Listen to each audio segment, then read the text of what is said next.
Good afternoon mga idol. Welcome back to my mini vlog. At ngayong araw ay magluluto naman tayo ng adobong pusit. Ayan. Tara, samahan niyo ako mga idol. Let's go.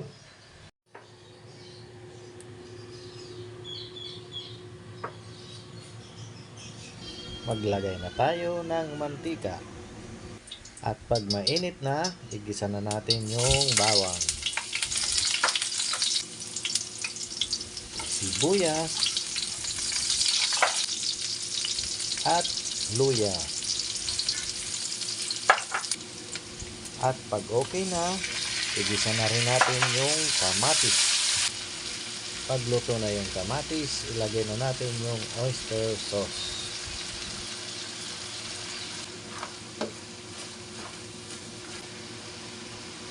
At pag kumulo na, ilagay na natin yung pusit.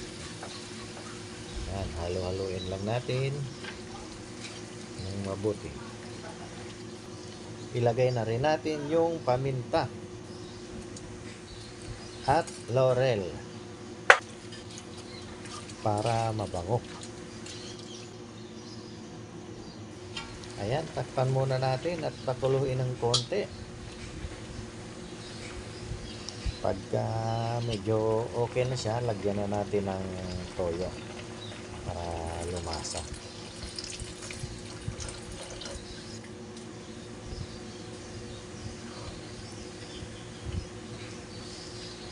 Lagyan na rin natin ng suka.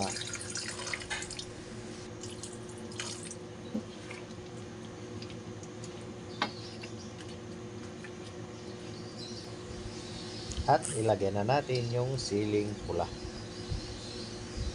Yan, para maanghang, para ganado tayo lagi.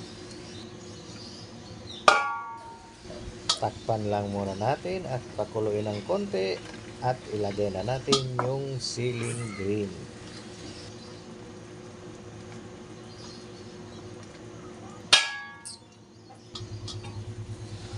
Ayan, pakuluan muna natin ng konti mga idol bago natin tikman, para kung hindi swak sa inyo yung lasa, kayo na yung bahalang magdagdag ng ingredients, depende sa inyong panlasa.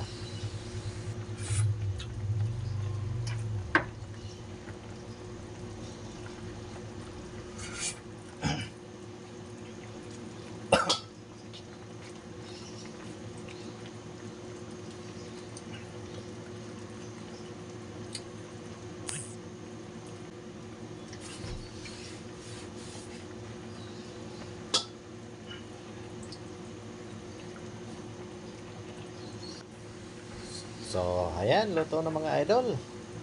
Isa na namang masarap na pananghalian ang aking hatid sa inyo. Maraming salamat sa panonood. Sarap.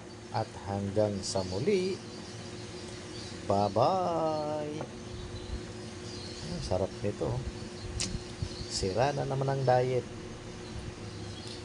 Paano tayo makapag-diet nito?